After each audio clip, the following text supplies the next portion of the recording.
I love IMAGO relationship therapy. I've been doing it since 1994. It saved my marriage. I really believe that without it, we might not have gotten over the hump. Imago is just a Latin word for image, and that you're drawn to familiar love, that you're drawn to partners that possess both the positive and negative traits of your primary caretaker. And you invite and hire this person, in so many words, to re-wound you in the exact same ways that you were wounded in childhood. What if the biggest problem in your relationship isn't happening right now, but is something that started decades ago and is still shaping how you love, fight, and connect with your partner? Today in the lab, we're joined by Dr. Joe Kort, board-certified clinical psychologist, author, and founder of the Center for Relationship Health. With over 40 years of experience, Dr. Joe Kort is known for his work in IMAGO relationship therapy, trauma-informed care, and helping people make sense of complex sexual and relational dynamics without shame. In this conversation, we unpack why so many couples stay stuck solving surface-level problems and how those childhood experiences shape your relationships. If you've ever felt like you're having the same argument on repeat and want to know why, this episode might teach you something new. Let's dive in. Welcome to Sexology Lab. Welcome, Dr. Joe Kort. Hey, thanks for having me. Thanks so much for being here today. So I want to start out with a really serious question for you. Have you watched Heated Rivalry? I couldn't get past the second episode. I know people love it. I don't. I want to hear about it. Okay, what did you not like about it? I don't know. I love that it's two men. I love that it's gay. I love that there's romance and intimacy and sex and all the right stuff that you always see with heterosexuals, but not gay. But I don't get into the character. I don't like hockey, and it's too slow. I'm like asleep by the midway. Yeah, totally.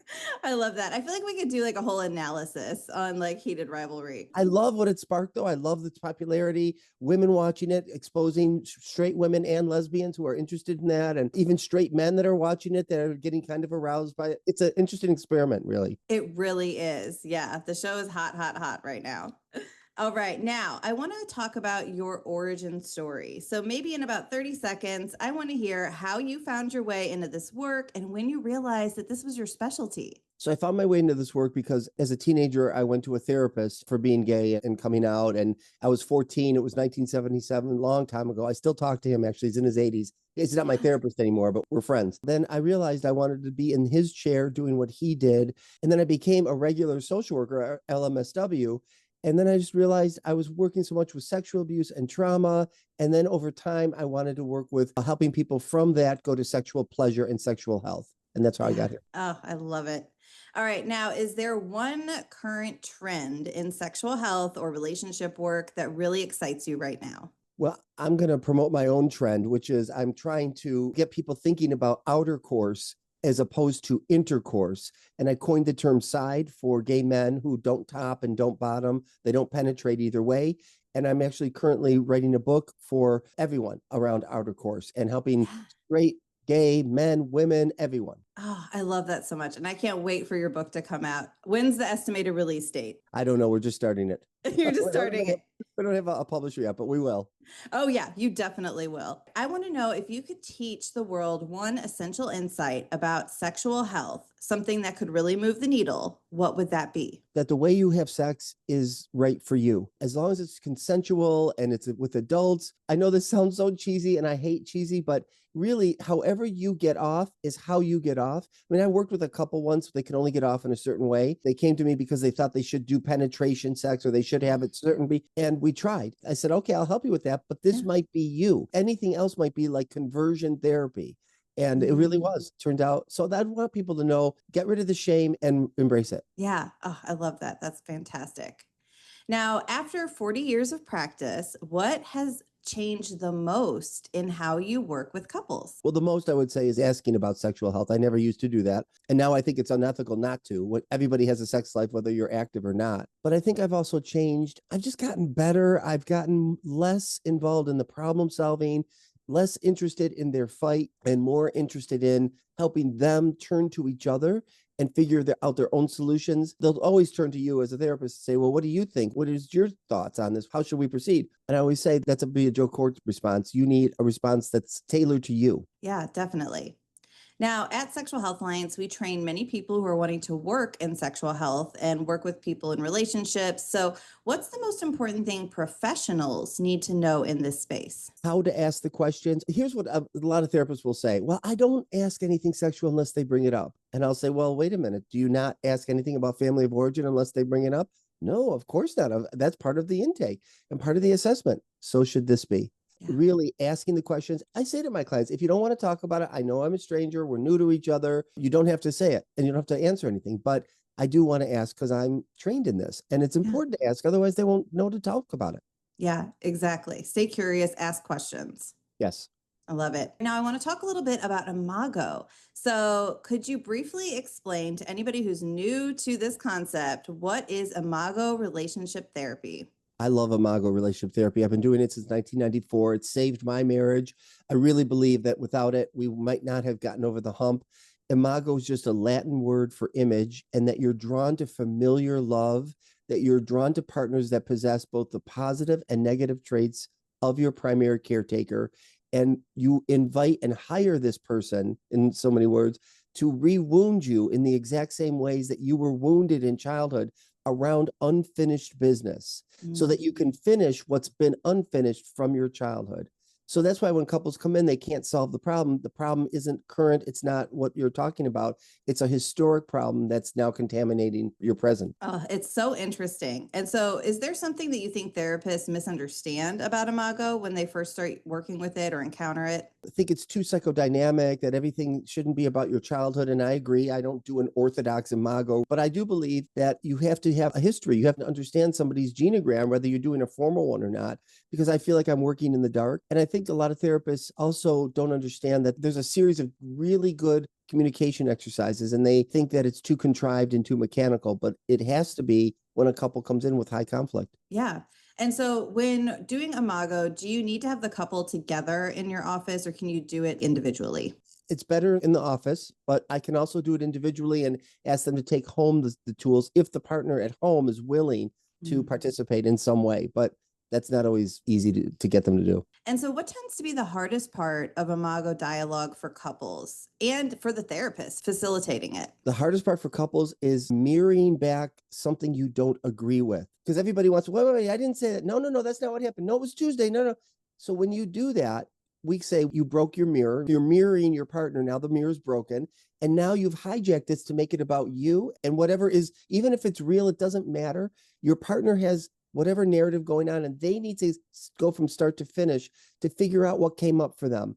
So it's important for you to allow them to go in the wrong direction. So if your partner says the moon is made of cream cheese, your job is one thing: to repeat what I hear you saying is the moon is made of cream cheese. Did I get it? Is there more?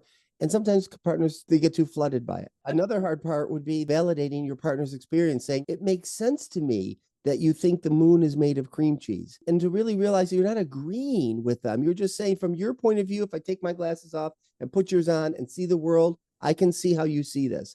Hardest thing for people to do. And do you ever realize that IMAGO is not the right fit for a couple? Yeah, some people don't like the mechanics. They don't like the parroting. They don't feel like they fit into the paradigm of my history has informed my presence. So I just go with that then. I say, okay, I'm going to keep inserting it, maybe, but it might be helpful. But if it's not, that's okay too. Let's just get you guys trying to figure this out. Right. I love that because it's working with what the client needs at the time. Like you can't go in with like your own agenda. Like you have to just adapt to what they need. I never used to be that way. As a younger therapist, I would get the clients to adapt to the way I did it and not really get flexible with them. Yeah. Well, I think a lot of times when you're first learning to be a therapist, they give you these frameworks and you feel like you have to use them on everybody. And it can be a challenge to develop your own style and really listen to what the client needs. And trust yourself in inserting what you know is best sitting in front of these people. Now, I want to talk about IMAGO and sexuality. So, how does IMAGO help couples who are struggling with desire discrepancies or sexual disconnection? The theory is IMAGO helps you differentiate, right? So couples usually come in very symbiotic. You and I are one, and I'm the one. You and I are one, and you're the one. Like differences are threatening. When you can tolerate differences and tolerate the tension and not saying to your partner, what makes you right or makes me wrong, what makes me you good, makes me bad, and really sit with that tension, it can spark some passion, because that's really what passion comes from, is the mystery and differences and how do we get here, and the curiosity with each other. And it's not enough. There is more to it, but that's the start of it, I would say. And how do you integrate discussions of sexual desire, kink, or sexual identity within an Imago framework? Imago depends a lot on sentence stems. So we'll say things like, just in general, here's my frustration. What hurts me about this is, and then they'll complete that. What I'm afraid of about this is, they'll complete that. And then I give them sentence stems. What is most shameful to me about my sexual interest with you is, what I'm most afraid of around asking for my sexual need is, things like that. Yeah, and having that dialogue structure and examples, I think, is so helpful for people because sometimes you just don't know how to say it or you feel like you're going to say it the wrong way. And they need prompters, and me, the therapist, giving them prompters gives permission in the room. Otherwise, the client might say to their partner, well, where did you get that idea from? And are you cheating on me? Did you watch something that, and then when it comes to the therapist, it's clear it's coming from me. All right, I want to switch gears a little bit and talk about trauma healing and EMDR. So, for anyone who doesn't really know what EMDR is, could you briefly explain that? EMDR is eye movement desensitization reprocessing. And basically, over 40 years ago, a scientist found when we go to sleep and we go into REM sleep, our eyes rapidly move back and forth. Rapid eye movement is what REM sleep is. And so that's why when you say to somebody, or you say to yourself, I'm just going to sleep on it, it's because during your REM sleep, you're sorting things through. And in the morning, you may have a completely different perspective. Well, the scientists found you can activate that in your waking state. You don't have to be in an altered state by just getting eyes moving back and forth. So my clients sit there with a machine or my fingers or a pen, and their eyes go back and forth for 30 seconds, and they target very difficult memories, very painful memories on a scale from 0, it doesn't bother me or disturb me at all, to a scale of 10, it would be a 10 for them. And we drop it down to 0 by doing EMDR. Yeah. So, do you ever use EMDR and Imago together? I do. I mean, they might be doing Imago, and then I might say to a client, your trauma is interfering with the work we're doing. Maybe we need to do some EMDR on the side, or have you go to somebody.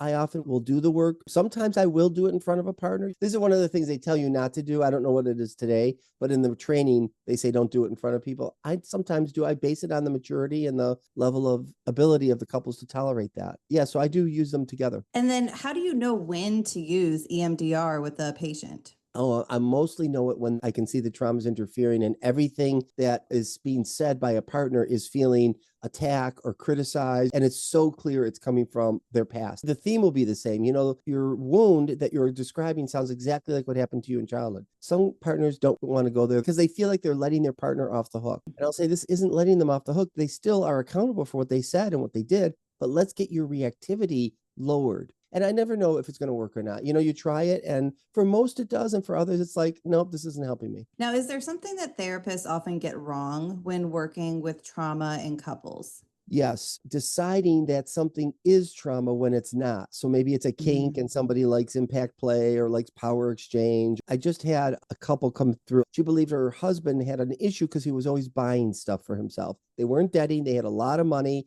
He was very organized. He wasn't hoarding, but the partner felt that way. And I could see how a therapist might get on that and say, well, that's not healthy. Well, wait a minute. Who decides that? What does health look like? To this guy, he was fine. And he was. So I think sometimes therapists misdiagnose trauma or not misconceive trauma. And now, what are the signs that a couple needs more trauma-focused work before any deeper relational repair? If every time we come in, we're back to the same loop and it's a power struggle gridlock where we just don't make any progress. I finally say, look, we're not making any traction in here. And they'll agree. And I'll say, I'm fine if it's me as a therapist, if I'm not doing this correct, but I believe that it's based on this trauma. You need to work this through. Okay, now I want to talk a little bit about out of control sexual behaviors. So that's one area that you do specialize in. So how do you balance accountability, compassion, and repair when working with out of control sexual behaviors in couples?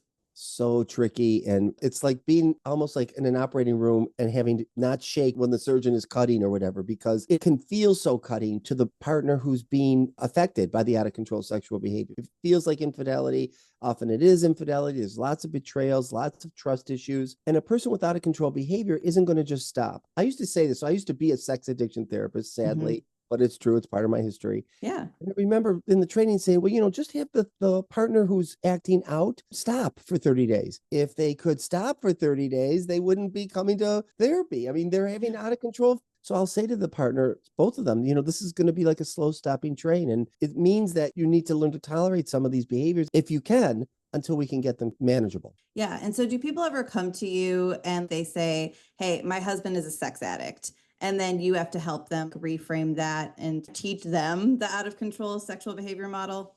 All the time. And I'm fine with that because that's the low hanging fruit on the internet. If you have a sexual problem, Yeah. and usually what women will say to the men that come to me is, you're either a sex addict or a pervert, and I'm not staying married to a pervert. So you better be a sex addict, right? Because that's a sickness that you can heal. And I'll say to them, well, I understand what you're saying, but the pervert response is also maybe your disgust response about what they're getting off on, what they're getting into. You're surprised it doesn't align with what you know about this person or align with what you want to get into. This is really so much more than just reducing this to one thing like an addiction. Yeah. And I think that's what's so appealing about the sex addiction model. It's like, oh, well, if you're an addict, then there's a fix for this right now. We can cure your addiction. So what are some problems with the sex addiction model? Well, like the first one is, you're sick, so you get better and come back to me. No, no, no. Yes, they have an issue that they need to work on, but the problem may have resulted from the one partner. The resolution is from both of you. And sex addiction does not have a model in treating the couple.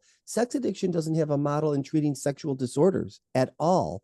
When you want to learn about that, that's what happened to me. I had to go outside of the addiction community and go to ASEC and learn about sexual health. And when I did, I was like, sex addiction is just harmful, abusive, and stupid, really. It's minimization. What are some common behaviors when people come to you and they think they're a sex addict or their partner's a sex addict? What are some of those common behaviors that you're actually working with them on? And that's another problem with sex addiction. They list the common behaviors. There are no common behaviors. The common dynamic is, it doesn't fit into my religious beliefs. It doesn't fit into my relationship beliefs. My wife or partner or spouse or husband doesn't want me doing this. And that's really the issue. So now they're trying to mold themselves into what they've always been trying to do, and it's not working. And so what are some of the biggest clinical mistakes that you see therapists making in this area? Being biased, you then lead your client to what you believe is sexual health rather than what's sexual health for them. You might find yourself being judgmental, and the clients feel that. They end up leaving you and coming to me, a sex positive therapist trained, saying, I really felt like they were either siding with my partner or they just didn't like what I got off on and they were trying to change me. And I always tell people, even with trauma, you're not going to change somebody's erotic orientation. We have a sexual orientation to whom we're attracted.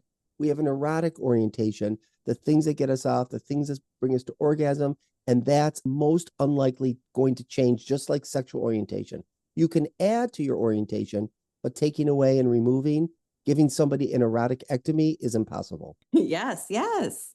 Okay, so now how do you help other professionals in this space? Because as we both know, like the sex addiction community is huge. It's a big business model. So if you've got like colleagues or friends who are coming from this space, how do you gently introduce a better way to do things? It has to be gentle, right? Because otherwise you look defensive, you look like you're being competitive, and I don't feel any that way. I'm trying to help avoid them have harm done to them. So I'll just say to them, I am worried about the model that you're going to get help with because it doesn't have a good couples model. It doesn't understand sexual health and wellness and positivity. It does have some good tools. It does. There's a disclosure process that I don't love, but lots of clients do love it. It does have a good boundary setting with different behaviors you can decide you want to do, you're not sure you want to do, you're not going to do. There are some cognitive behavioral tools in there, but that's really about it. Absolutely. All right. Now I want to circle back around to talk a little bit more about IMAGO, but I want to talk about it in the framework of working with LGBTQIA individuals and couples. So does IMAGO shift when working with LGBTQIA couples or individuals, or is it the same process? Same. And that's what I loved about it. In the 80s, when Harville Hendrix created this model, I was drawn to it because there was only his, I think, Gottman, and really, I don't remember any other model that existed. And this wasn't gender-based, it was love-based. So it didn't matter what gender you were or who you fell in love with. And what I love about IMAGO is that it teaches, even if you have, let's say, issues with your father and you're married to a woman, that doesn't mean the issues with your father aren't going to come out with this woman. It will if he was the more dominant parent that harmed you or negatively influenced you. So really, it's exactly the same. Yeah, yeah. And so it could be either parent. It's just the primary. It's not gender related. It's not gender related. And the only thing I will say specific to gay and lesbian couples is the validation is hard. It's even harder for them because if I validate your experience, that's just how we're raised, then I have to invalidate my experience. So you're telling me I'm straight. Okay, I'm straight, but I'm not. That gets contaminated in the room when they're fighting over something, and getting them to say, you make sense to me from your point of view, because now they're like, wait a minute, my point of view matters too. It Yeah. does. We're just doing your partner first. We're going to get to you. And that can Yeah. be difficult because you were raised differently. Are you curious about sexology? Do you want to further integrate sexology into your work or your life? Well, friends, then we've got something just for you. It's called the Sexology Practice Guide, and it walks you through the ways this shows up in your work, in your life, and guides you through working within your scope, incorporating intimacy and sexual health into your work without starting over. Download this short, practical guide at sexologylab.com/guide. That's sexologylab.com/guide. And while you're here, make sure to subscribe and share. And now, back to the show. And now, what do clinicians often miss when working with sexual identity or gender identity? So much actually. So much. They It's a whole do. They do. podcast. And I used to be one of these people, because we didn't have all these nuances. We didn't know enough.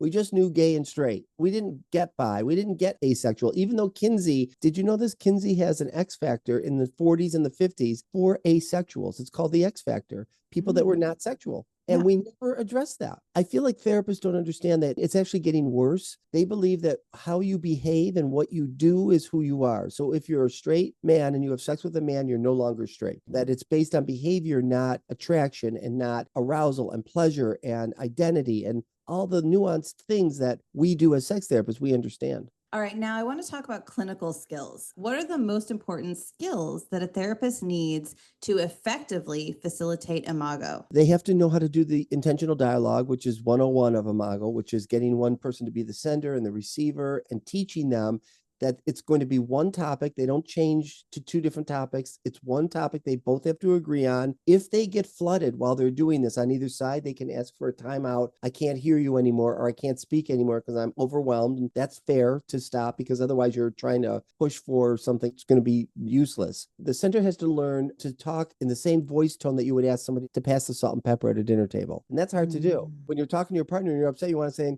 and then you da da da, and that your partner's now defensive. So they have a responsibility, one or two sentences, and the other partner has a responsibility in hearing them.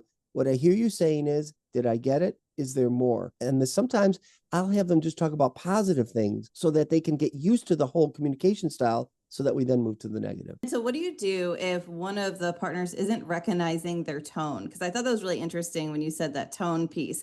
And so what if they're like, I'm not using a tone. My tone's the same as it always is. How do you address that in the room? Well, that's hard. And it's also hard because I don't know the couples all the time. So Yeah. they know each other's tone. So they'll be Mhm. like, oh, you have a tone. And I'm like, I didn't hear a tone. I'll think that, your partner is experiencing a tone, whether you mean to or not. Can you trust that for them, they're not able to hear you? And I want you to get heard. I want you to have the space for them to understand you. So are you willing to just go with what they think is happening, even if you don't agree? How can therapists manage countertransference when couples get highly activated? It's so hard. It's still hard for me 40 years later sometimes, supervision and holding whatever it is. You can feel when you're getting antagonized. You can feel when you're getting pulled in. And even if you can't in the beginning, you will. And all of a sudden you're part of their fight. Now you've jumped into their system. You want to get a therapist to help you recognize what got triggered in you. Now, good countertransference has happened to me all these years, which is my husband might have been trying to tell me something forever, and we've had this fight forever. And then suddenly a client will have the exact same request for their partner. And I'm like, oh, that's what Mike's been saying to me all along. I can hear it in this guy. It clicks. And I come home and say, I'm so sorry. I hear you now. But I had to hear it with non-defensive ears. Oh, I love that you said that so much, because you don't really ever hear about good countertransference. Therapists are always talking about like the negative side of it. Always.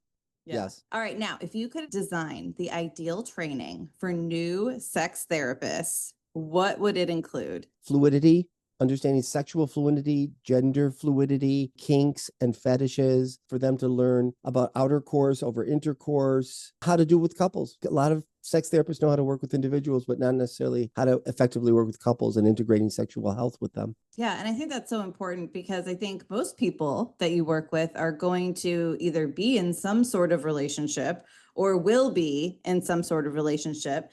I think occasionally you'll have that one person who has no interest, but overall, most of your people are going to be involved in relationships in one form or another.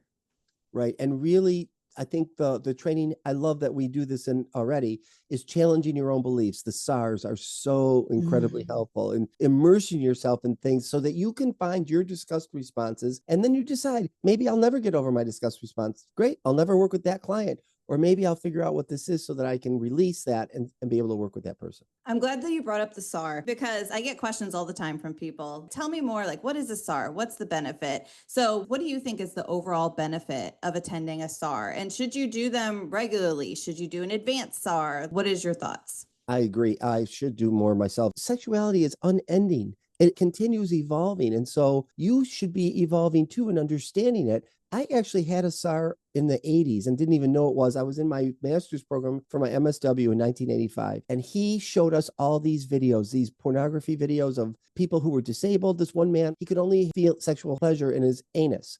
So we saw her rim him. We saw people in their 80s having sex with each other and bodies and, just watching all different kinds of things I was never exposed to, which is exactly what it was good for me for, which was exposing me so that I now had a understanding. And when a client came in, I wasn't in the dark about those kinds of things. Be informed. Yeah. Oh, 100%. I think it's so beneficial because I think the type of material you watch individually is not going to be the type of material you see in a SAR. Like you're going to see so many different things that maybe you didn't even think of. And it's important to know how you feel about those things.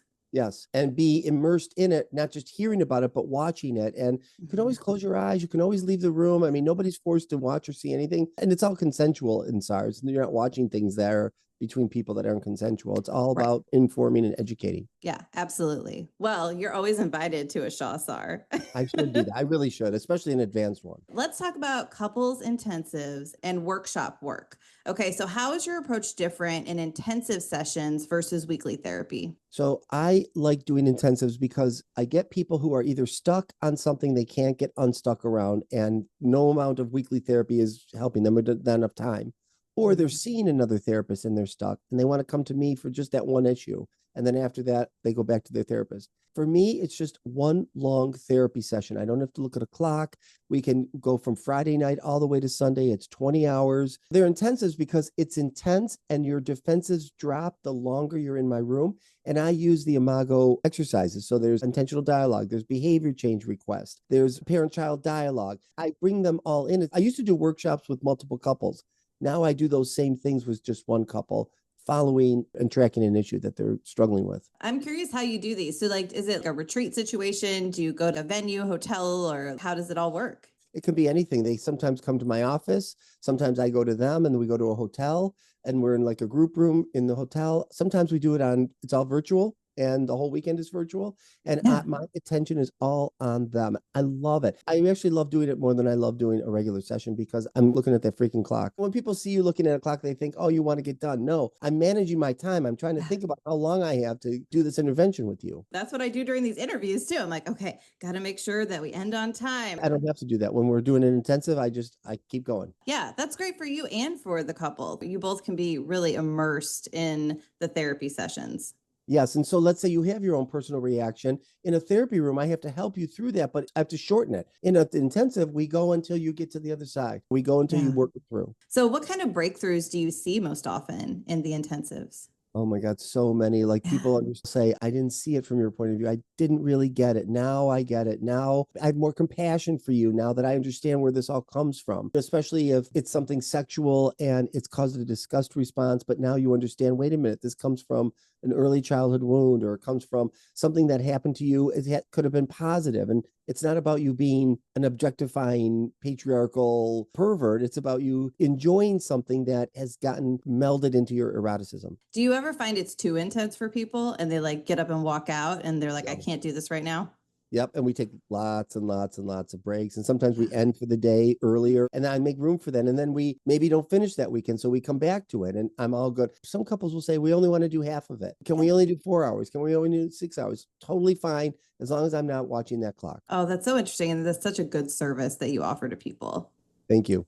All right. Now, what is one case that's changed how you practice? My immediate is that one couple who came in who could only have sex a certain way with each other. They were a gay male couple. Now, they were in an open relationship, so they were having sex with other people in the way they thought they should love having sex. Intercourse was topping, bottoming, but together that wasn't their style. And I think what they taught me, because we got to the end and at the time I wasn't a sex therapist, so I felt like I failed them and they felt failed because they had wanted to change their style to what they were wanting it to be. But I feel like it was a success. Going back to it, I would be like, you know what? No, this is your style. It's okay. Go do what you want to do with these other people. You have an open marriage and you're good with that. And with each other, be good with this. Stop trying to morph into something that's not true for the two of you. Yeah, exactly. You don't have to follow like this ideal that you were taught or, shown, or maybe that's not even realistic. It's just something you thought of in your head or society has pushed onto you. Yes, that should be in context of a committed relationship. You get online, a lot of people have a lot of things to say. You're not sleeping in the same room. You're not living in the same house. You're not a couple. Sorry, you're roommates. I want to say on these comments back to them, go yourself. That's I your love it. version of a couple. You stay on your lane. Yeah. Oh, 100%. All right. So I want to talk a little bit about business with you. And so you run a private practice. So what is your favorite thing about that? And what is most challenging? Solo is so much easier. And Yeah. just isolating is probably, that's why I Mhm. started the group. It's so isolating. And I didn't like that. I mean, it's nice to have colleagues like you and go to Shaw, but then you come back to your own lonely little office where now I have like 22 therapists that work for me. What I like the most about it is the energy I see in these younger therapists that I forget I had. I still have a lot of energy, but it's different energy. And they're still bright and bushy and wanting to learn and soak up. And I love that. And I love giving them clients to work with. I love seeing that and having that opportunity to give back to early young therapists. And then the hardest thing, I hate when there's a problem where I have to reprimand a therapist. It doesn't happen a Ah, lot, but yeah. something happens or they fight over, let's say, rooms or I don't know, just things that come up or business stuff that I have to think about. And now I have employees. So like now I have an admin team. I'm not a boss. I've had to learn how to be a boss. If I could have made the kind of money I made in private practice, I would have just been somebody's employee and I would have been fine moving up, but I couldn't. The only way to make a really good living was for me to go off on my own where I quadrupled my income and then to go into group practice where I've more than quadrupled my income. Wow. That's incredible. So what advice do you have for therapists who are thinking about starting a group practice? Don't do it. Just Because don't. Just no, don't. it's so hard. But it gets easier if you have the right team. And I haven't had the right team. I picked the wrong people in the beginning. So I shouldn't say don't do it. I mean, if I went back, I probably wouldn't do it because if I knew what was going to happen to me and how hard it was going to be and all the growth. And then other people, it's so easy. I supervised this one guy and he was like, yeah, I'm going to have a virtual arm and do that. And then I'm going to do this. And I went to his website recently and he has like 60 therapists. Like it wasn't easy for me, but I have learned. And what it does to remind yourself is it targets your own issues. My issues about being in charge. I come from a family that if I said to them, I need or want this, they would look at me like, go yourself, you're not going to get it. And the more you tell us what you want, the more you're not going to get it. So I've never been good at, hey, I need this and I need you to stop so that this can happen here. And I've had to learn how to get better at it, which is great. It's been great therapy for me. Yeah, it like pushes you to grow and learn new things that you never thought you would be doing, but it's like the universe just gives you that push. Totally. And I am the kind of guy that I've been like this my whole career. Oh, that sounds fun. I'm going to do that. Oh, I'm going to join that. I'm going to write that book. And then I'm in the middle of, I'm like, what was my problem? I can't get out of it now. I'm in the middle of something that's so hard and I don't want to do it, but I finish everything I started and I'm glad I Yeah. do. Yeah, I love that. Yeah, I do that too. And there's a lot of therapists that don't, and they're afraid. And I say, don't let that be in your way. Do it anyways. Start a small group and then see how that goes. And then it changes the more therapists that you have. So something I've noticed happening to me as I'm getting a little older is like one day I was at the doctor's office and there was a nurse and she was 21. And I was like, oh my gosh, I'm going to trust you to draw my blood and take care of me. And I was kind of startled by that. And so have you experienced this with like younger therapists and that they're coming to you or you're training them and you're like, oh my gosh, like you're so young, you're so green. Like, do you have any concerns there? Yes. And so then I just require them to be in supervision. We have a clinical supervisor at my practice. I demand that they go to her once a week, they be in group once a week so that they work on it. If they're unwilling to, like I've had some therapists who don't keep their clients because they don't know how, they don't know how to sell. It really is like a sales pitch to a client to say, yeah, you came here for this pressing issue, but it's all related to this other issue that you really should work on. And you're going to come back. If you don't Yeah. know how to do that, I have to teach you. When I have a therapist say, hey, I don't want to do that, I'm like, that's fine. Thank you for your honesty. You don't belong. You shouldn't be in the field if you're not going to be a better therapist. Have you noticed like any differences, like generational differences, working with the Gen Z new therapist versus a millennial versus Gen X and et cetera? I don't know the specifics. I do know that what's gotten lost is the genogram, family histories. A lot of therapists Mhm. don't do it. That personally and professionally bothers me to death. You have no idea. If you're a therapist that can learn somebody's family history over time, great. I'm not that guy. I have to sit with the couple or the individual and do an entire session on your family. And not just for information, but how are you replaying this in your life? Oh, I know a little bit about your story. Now, this between your mother and yourself when you were 10, this is the same thing. And helping them make those connections, a lot of that is lost. I think it's good to get more certifications. The more you get, the more you Mhm. learn. It has robbed people of trusting themselves. Oh, I can't do that until I learn. No, no, yes, you can. You Yeah. can try those things. We still have skills if we don't get that certification. And I find a lot of times therapists are doing things, even if it's little pieces in practice anyway, they're just maybe not realizing it in the moment. Right. And they don't know how to formalize the understanding of it and then presenting it to a client. All right. Last thing I want to talk about is social media. So you're pretty active on social media. So what do you enjoy about that? Well, I have always enjoyed marketing, which is why I think I've been so successful. So my mother used to say to me, and this is really turns out it's a negative thing, but I've turned it into something positive. She'd say, Joey, you're going to be a celebrity. You're going to be a movie star. Luck always finds you, blah, blah, blah. And she really never saw me. She wanted me to be a celebrity. She wanted all Mhm. that. I kind of went that route. And between that and for me, not being seen in a narcissistic family, I became narcissistically defended, I call it, where I hold on to myself and I like to see myself in print. I like to see myself in videos. I feel like I'm alive and I'm seen. And that has worked for me because you see every day I'm making videos. Prior to that, I used to do mailings. I used to love to sneak into people's mailboxes in the middle of the night. And then you wake up and there's Joe Kort. But it wasn't just Joe Kort, it was what I believe in LGBT, kink, sexuality, all this trauma, abuse. I think I just want to be in people's faces, whether they like it or not. And one last thing I'll say is I never saw myself as controversial. And I had a really good coach, Lynn Grotsky. She's a really good coach. And she said to me one day, you're controversial and I think you like it. And she didn't mean it mean. And I'm like, Yeah. no, I don't. Don't say that. That's a terrible. And then I was done. I was like, she's right. I do like it. I love when someone comes back and challenges me, even when Yeah. I don't like it, but I'm not going to shy away from it because I believe in what I've learned. Oh, yeah. And some of my favorite videos that you do are when you have like the comment from somebody up in the corner and you're reading it, and it's usually something controversial, Yeah. like, and I love it. Those comments could be my teachers. Those comments are prompts for me to push harder at what I believe in. And that's marketing. And therapists have to be willing to be brave enough to be attacked. I can't tell you how much I've been attacked. I cared in the beginning. I don't care anymore. Yeah. I mean, that's the thing with social media. I mean, people behind a keyboard will just come out and say anything, Yeah. and you got to be prepared. Yeah, I just had a guy say to me, he said, where are you getting all this? I don't believe that. I'm like, well, I've been a therapist for 40 years and I've researched and I've done clinical and I've read the research. Well, I've been a gay man 40 years. And so I don't believe you. I'm like, oh, well, that trumps everything, doesn't it? You've just been a gay man and I've been in the field. I guess you win. Then I deleted all because he hooked me. Right. And so I got into some Gotcha. stupid fight with some idiot.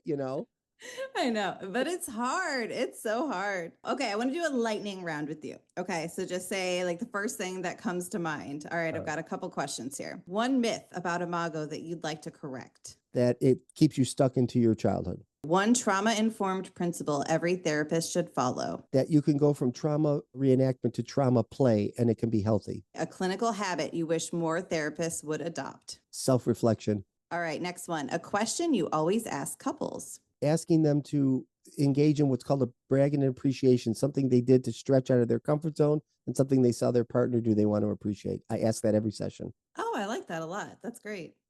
All right, and then the last lightning round question. One book or resource every therapist should read.